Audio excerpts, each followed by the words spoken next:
Beximco industrial পার্কে বন্ধ হওয়া ১৪টি শিল্প প্রতিষ্ঠানের কর্মচারীদের পাওনা পরিশোধে ৫২৫ কোটি ৪৬ লাখ টাকা প্রয়োজন হবে।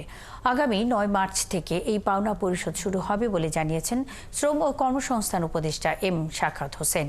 বৃহস্পতিবার বেক্সিমকো ইন্ডাস্ট্রিয়াল পার্কের শিল্প প্রতিষ্ঠানগুলোর শ্রম ও ব্যবসা পরিস্থিতি পর্যালোচনা সংক্রান্ত উপদেষ্টা পরিষদ কমিটির সংবাদ সম্মেলনে উপদেষ্টা এসব কথা বলেন। বেক্সিমকোর সম্পদ বা শেয়ার বিক্রি করতে গেলে সময় লাগত। এই অবস্থায় অর্থ বিভাগ ও শ্রম মন্ত্রণালয়ের শ্রমিক ফাউন্ডেশনের টাকা দিয়ে আপাতত পাওনা পরিশোধ শুরু হবে বলে জানান তিনি। উপদেষ্টা আরও বলেন, বেক্সিমকোর দুটি কারখানা সরকার নয় বরং বন্ধ করেছে বেক্সিমকো কর্তৃপক্ষ। কোনো শ্রমিকের চাকরি যাক এটা আমরা চাইনি, এখনও চাই না, ভবিষ্যতে চাইব না। মধ্য রোজার আগেই সবাই পেয়ে যাবেন। ৩১,৬৬৯।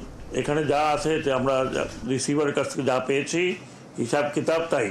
শ্রমিক এবং ১,৫৬৫ জন কর্মকর্তার পাওনা বাবদ ৫২৫ কোটি ৪৬ লক্ষ টাকা প্রয়োজন, যার মধ্যে আমরা জোগাড় করতে পেরেছি। জোগাড় করে আমরা অর্থ বিভাগ কিছু আমাদের শ্রম মন্ত্রণালয় টেম্পোরারি, আবার এটা টেম্পোরারি, বাংলাদেশ ব্যাংকের গভর্নর ছিলেন, উনি বলেছেন দিয়ে দেন।